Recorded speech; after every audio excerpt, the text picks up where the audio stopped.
beautiful people, welcome to the Lunar Practice. Here we cover all kinds of topics around the completion process and heart's work. If you don't know what that is, check the description box below. I'll link some videos and information. So today is actually part 2 of the interview series with Rowan and Garlow, who is a CP practitioner like me.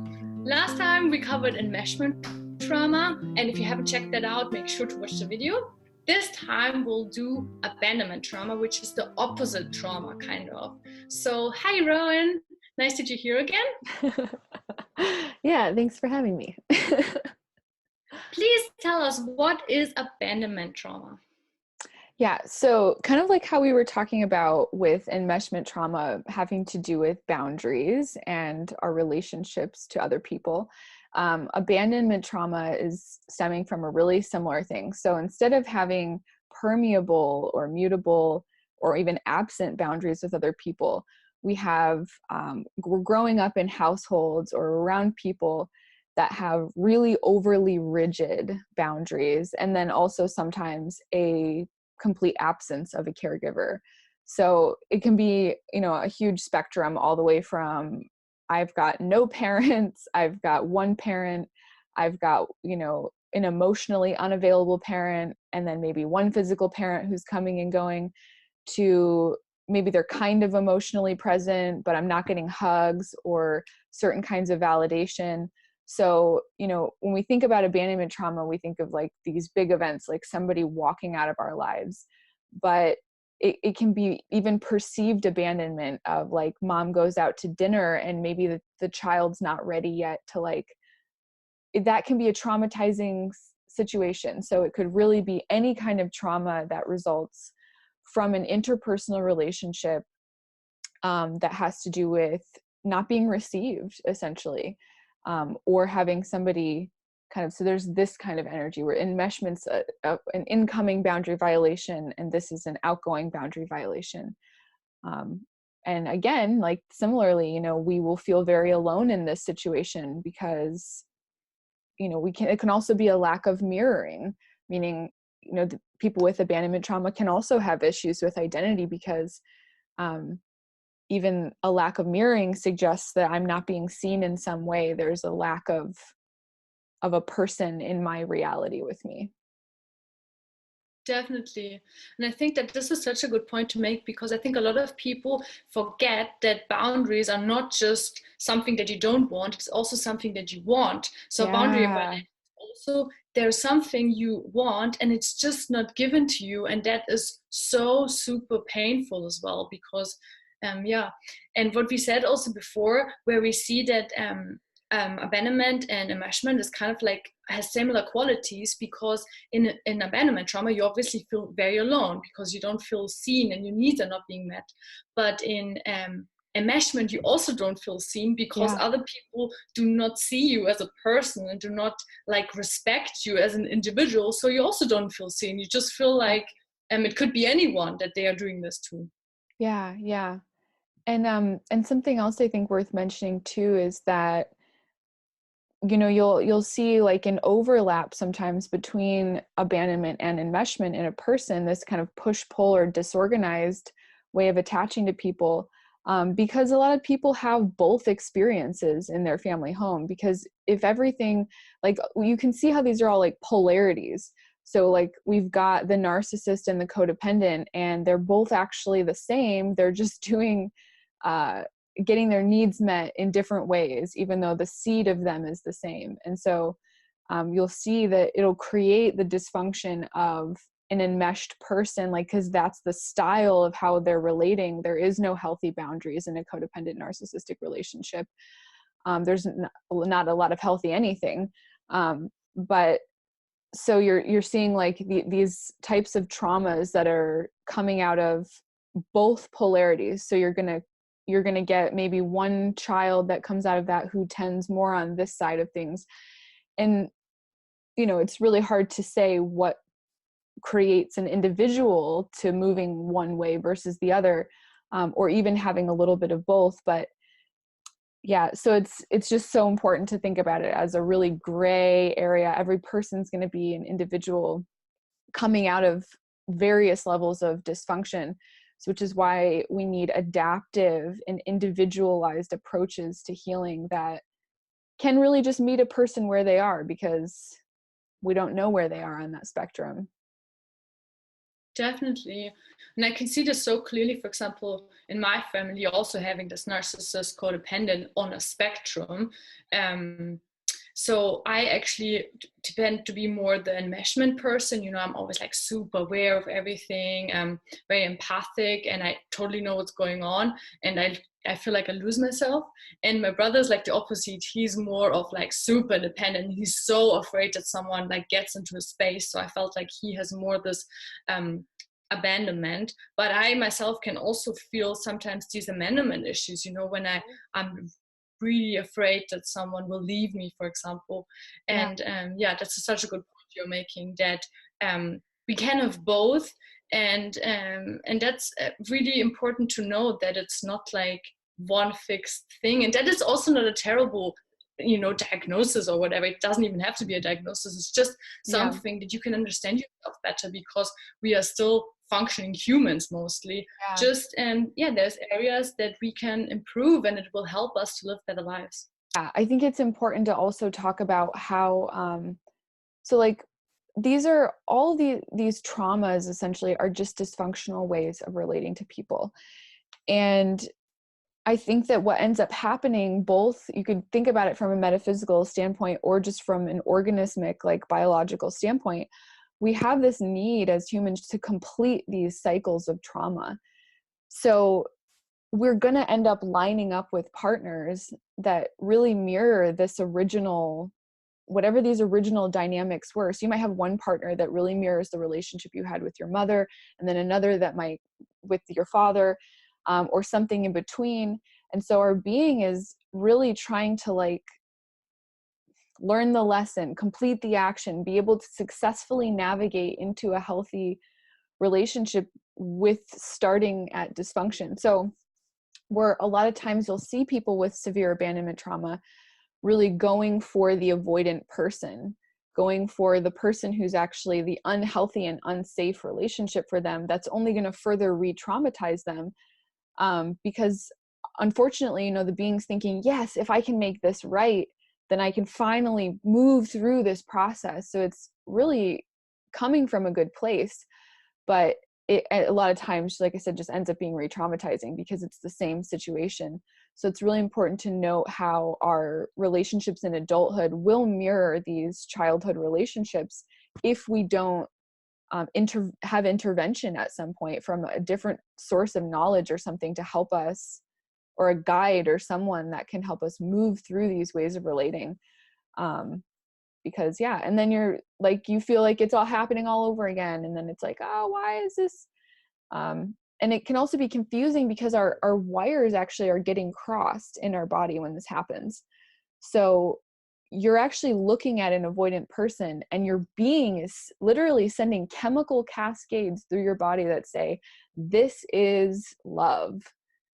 So it's like, we're actually kind of having to cognitively go against some of these biological patterns that we've been encoded with, so that we can, and it's going to feel funny at first, like choosing into a safe, healthy relationship might not have the same feeling flavor that going towards that really extreme polarity would have in your body. So it's going to feel like, I don't really think this is the person for me. And that's often why we get confused, because our wires are just crossed about what even is supposed to feel like a healthy relationship, because most of us are having dysfunctional relationships. So why would we know that, you know? Definitely. And I think that's such a good point you were making, that we also stop a bit beating ourselves up, you know, like just making the same mistake again, you know. So It is true. yes, it has a lot to do with biology. We often really can't help ourselves, because in the end, we want this connection and this love that we crave so much. And it's these inner children that are so hurt that want this. But that's why it's so good to gain awareness of this. And so the typical person with abandonment trauma, like, what do they crave in relationships, and what kind of, and how do they relate? Yeah, so it's going to be different, obviously, for every person that has abandonment trauma, but usually someone will really benefit by having, whether it's an intimate relationship or a friendship type relationship with someone who, I don't want to say can like fully make that person their world, but it's really important that they have relationships with people who are initiating contact and who are like going out of their way to consistently show this person. And it's, you know, two-way street, but like people that have forward moving energy towards you that you don't have to work so hard to be in relationship with. It's really healing. I would say one thing that's can be difficult for people with abandonment trauma is letting go of past relationships that are no longer serving them, because we haven't yet, when you're living from that paradigm, you haven't yet figured out that it's a choice to like, it's a choice to be in a relationship, because you didn't have a choice. You know, people were just not there, or there was a lack of something. And so to like let go of something feels like you're just going to create the same feeling that you had, even if maybe the relationship isn't super healthy. So let's say you have an ex-boyfriend. Somebody with abandonment trauma might have a harder time letting go of that role or some part that person played for them, even if it's hurting them, because to let go would mean, you know. But then you also see on the other end, in relationships, leaving people before the other person can leave them, so that they also don't have to feel that extreme sense of being abandoned by someone. And a lot of times before is really necessary with it, before giving it a full chance. So there's like two ends of the spectrum where you can, and everything in between, where you see people becoming really clingy in relationships and super desperate to not get that person, you know, even just maybe walking out the front door, really sensitive to any perceived rejection. But then on the other end, also somebody who has abandonment issues, who is potentially codependent at one point, can all the time swing to the narcissist end and become very independent, maybe isolate themselves from other people because they're so terrified that this feeling is going to happen again. And so it's like, why better just not have a relationship at all? Because relationship means extreme pain, and it's better actually if I just stay isolated, because it's not extreme this way and it's not extreme that way. So it becomes the self-protection. Yeah. But it's also dangerous in the long run, because it's not actually serving the person. It's actually hurting them more, because now they've become the person that's unsafe to have relationships with, because they're not emotionally present or being able to be with people. And so it's like they still have a part of them that wants that relationship, but now they become someone that's undesirable to be in relationship with, and then creates a whole other cycle. But yeah, exactly. So they are like, yeah, perpetuating basically their own trauma. mm-hmm. Yeah.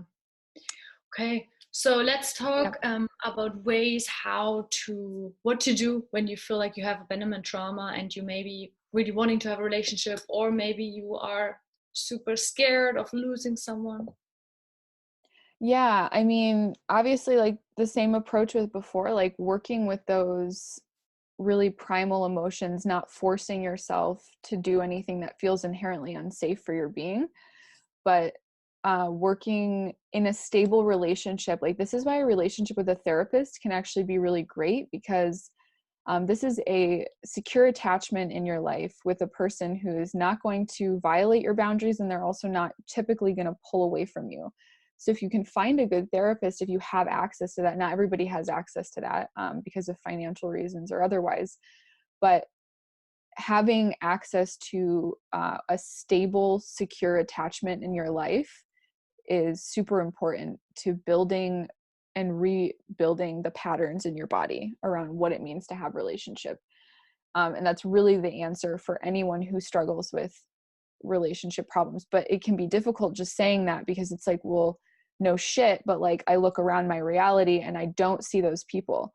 And so part of it is also about gearing towards your internal world and your internal fragmentation, and looking at how am I abandoning parts of myself, because it's a macro micro, like they're both happening at the same time, your external and your internal. And it wasn't like you were born into this world abandoning yourself, but you had to do that. And so we know that that's the mechanism that's happening inside your own system. So whether it's having parts of yourself that are not distinguished enough, or having parts of yourself that are over coupled, either way, like looking at the patterns of how do you leave yourself in situations when maybe you're emotional. How can I start to repair the relationships I have with my body, with my digestive system, with my heart, and that coupled with when you start to like feel what that feels like in your body, you're also more likely to feel what that feels like with other people, and vice versa. When you feel like what that safety feels like with other people, it's also going to translate into, I wonder how I could embody that internally. So sort of this internal, external, holistic approach of relearning how to relate. Yeah, definitely. And I think that makes also so much sense because, I started to do lots of parts work also in my personal life, and for relationship, like that's amazing because it's really like you're in a relationship also, mirrors the outside. I like see it so much, and just getting to know yourself like this is incredible because often you don't even notice what you're actually doing to perpetuate the situation. But I also think what you said, the relationship, safe relationships, and a therapeutic relationship can be really, really amazing for that, to even have this missing experience, to even be able to start having trust. Totally. Yeah. So good. Yep. And trust is not something that we should expect, to just have off the bat. Like our trust really has been betrayed if you come from a trauma background in any way, which we all do. And so it's like, I used to really think that, like, I mean, I was pretty naive with trusting people, and I actually had no reason to be, other than just like, I was like, what do you mean you should always trust people? Like, people are generally good.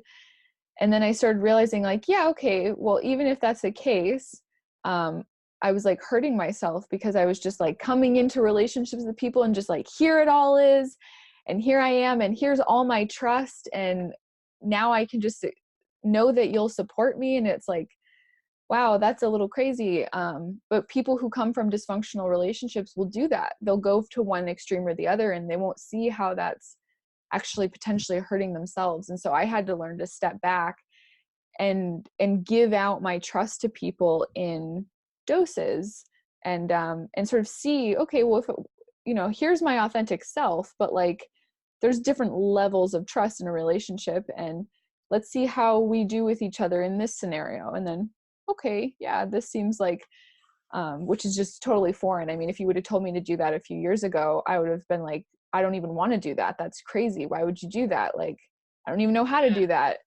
People are, you just got to dive in head first and hope you don't get your head smashed on the bottom. Totally.